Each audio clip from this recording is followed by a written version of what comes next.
자, 얘들아, 요번 TCC에서는 캐분의 중요성. 근데 이게 캐분이 케이스 분류거든? 케이스 분류? 근데 케이스 분류라고 말하면 너네가 뭐야, 확통인가 하겠지만 지금 이 영상은 이제 그 확통을 위한 영상이 아니라 수학 2를 위한 영상이야. 뭐 다른 수 1이나 뭐 다른 파트도 캐분이 중요하지만 특히 수학 2에서 우리가 그래프 같은 거 추론할 때 케이스를 잘 나눠야 되거든. 너네가 근데 다른 강사의 해설이나 아니면은 뭐 해설지를 보면은 케이스가 좀 덜 나눠져 있는 경우도 있어. 지금 내가 설명하는 것보다.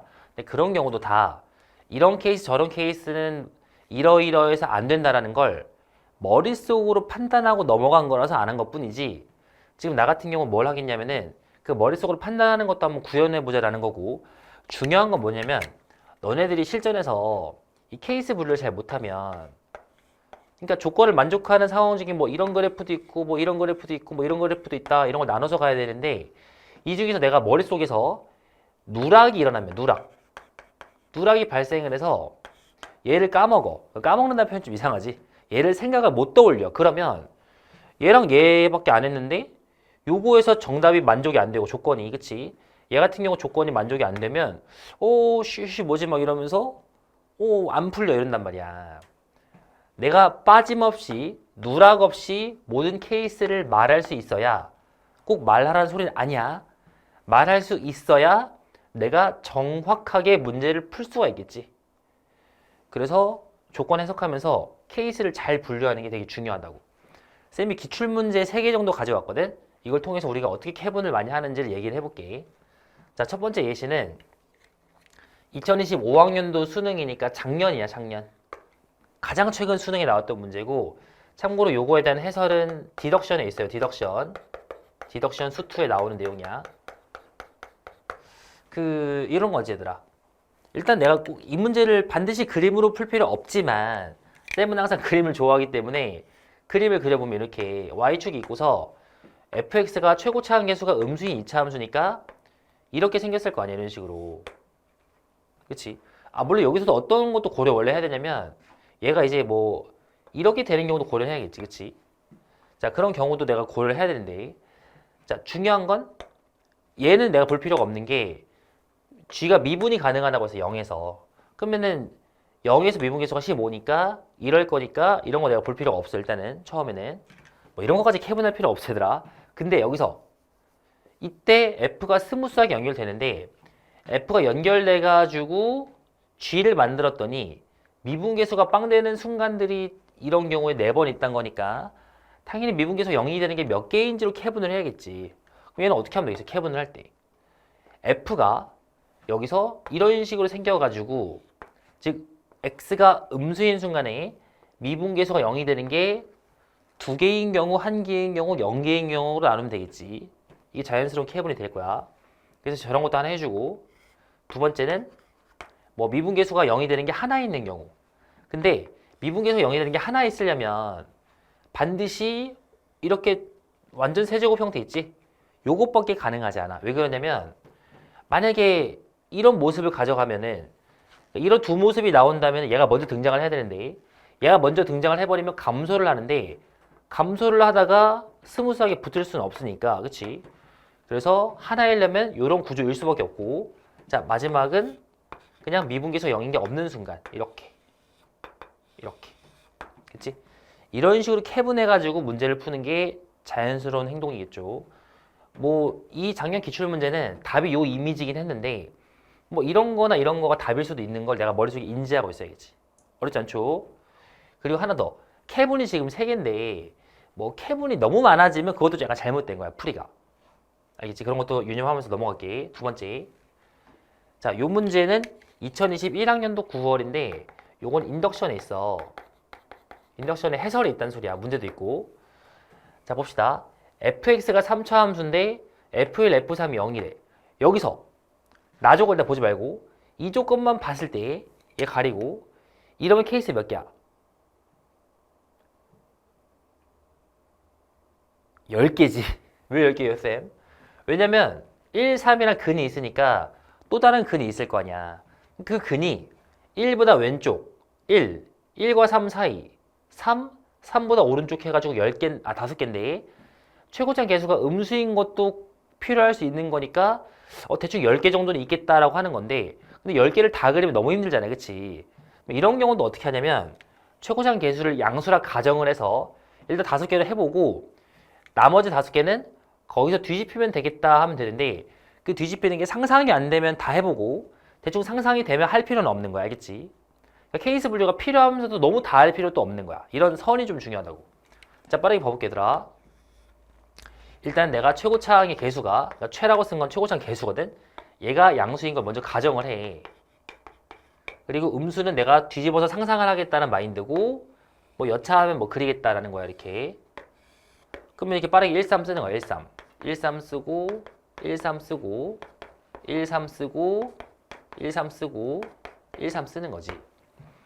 자, 그래서 또 다른 근이 1보다 왼쪽인 경우 1인 경우 1과 3 사이인 경우 이렇게 그 다음에 3인 경우 3보다 오른쪽인 경우를 나눠서 보는 거야. 이렇게 이런 태도가 중요하다 얘들아. 근데 요거 볼게 얘들아. 1 이상이면서 미분계수가 0이 되는 건 한 번밖에 없대. 그럼 첫 번째 그림에서는 1 이상이면서 0이 되는 거 한 번밖에 요거 맞네. 그치? 요거 돼. 얘는 여기랑 여기 두 번 했으니까 안 되겠지. 여기도 여기랑 여기 두 번 했으니까 안 될 거고 여기 또 두 번이니까 안 되고 얘도 두 번이니까 안 되는 거야. 자, 이해했죠 여러분? 이런 식으로 이런 순간에 답이겠구나. 혹은 얘를 뒤집은 거. 다시 문제를 봤더니 이것들을 뒤집는다고 미분계수가 빵이 되는 x가 바뀌진 않잖아. 그러면은 이런 경우 답일 거고 아니면 뒤집어가지고 이렇게 한 다음에 얘가 1이고 3인 경우 있지. 이 두 가지 케이스가 정답일 건데 이거 가지고 이후의 조건 가지고 문제를 풀겠다는 마인드로 가면 되겠지. 그치? 이런 게 이제 그래프로 푼다는 거야. 그러니까 식으로 푼다는 건 뭐냐면 그러니까 수투를 공부를 그렇게 많이 안 한 사람은 얘를 보자마자 fx를 x-k x 빼기 1 x 빼기 3 여기까지 괜찮거든 얘들아. 이렇게 얘는 괜찮은데 이걸 가지고서 이 말을 하기 위해서 막 미분을 해봐.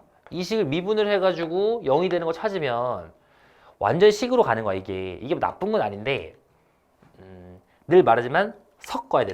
이 두 개를 섞어서 가는 게 제일 좋아. 섞어서.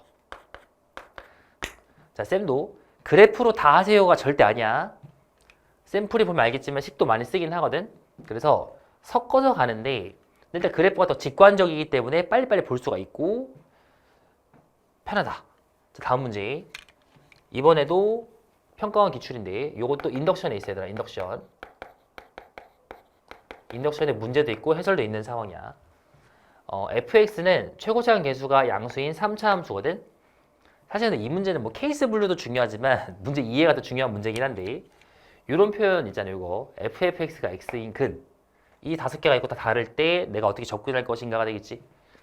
자, 요거 내가 마찬가지로 인덕션에서 자세하게 설명하지만 가볍게 또 설명을 하자면 이게 뭐 어떻게 해석하면 되더라.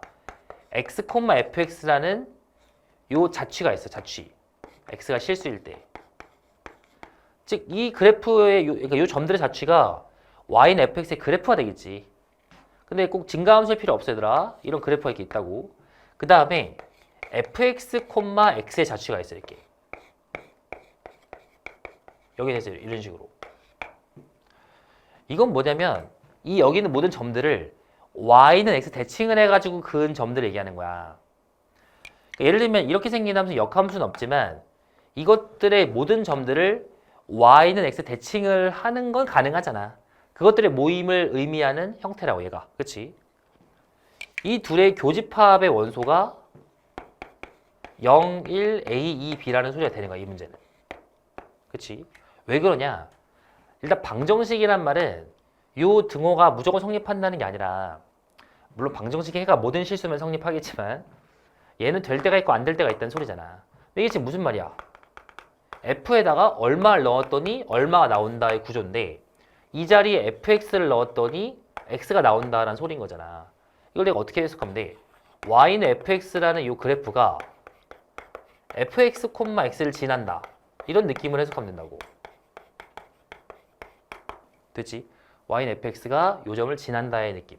느낌이 아니라 그게 맞는 말이야. 그래서 요 두 집합의 교집합이니까 결국에는 내가 어떤 그래프에 대해서 y는 x가 이렇게 있으면 얘랑 대칭적인 그림이 이렇게 있을 건데 대칭적인 느낌이 이렇게 있을 거거든. 그림이 이런 식으로.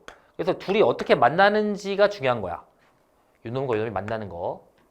근데 만약에 요 놈과 요 놈이 만나는 그 점이 있으면 그 점은 y는 x랑도 좀 겹칠 수도 있는 거니까 이거를 캐분으로 들어갈 때 이렇게 캐분을 들어가는 거야. 애초에 내가 y는 x랑 3차 함수 교점이 하나였어. 이렇게. 그러니까 3차 함수가 fx가 y는 x랑 교점이 하나밖에 없으면 이 대칭하는 이미지들은 다 이런 식으로 넘겨가서 그려질 거니까 이렇게 넘겨가서 이때는 교점이 하나밖에 없겠지. 즉 fx와 y는 x의 교점 수로 케이스 분류하자고. 이해됩니까 여러분? 두 번째는 이렇게 있으면 그림이 이런 식으로 가가지고 fx가 y는 x랑 교점이 두 개인 경우가 있겠지. 물론 이런 경우도 있고 뭐 이럴 수도 있어요. 이렇게 이런 식으로 어쨌든 두 개인 케이스에 대해서는 대칭을 하면은 또 이런 그림이 나오게 될 거니까 이런 식으로 이러면은 교점이 두 개밖에 없으니까 모순. 그러니까 얘도 틀리게 되는 거고 얘도 틀리게 되는구나를 내가 알 수가 있다고. 이해됩니까?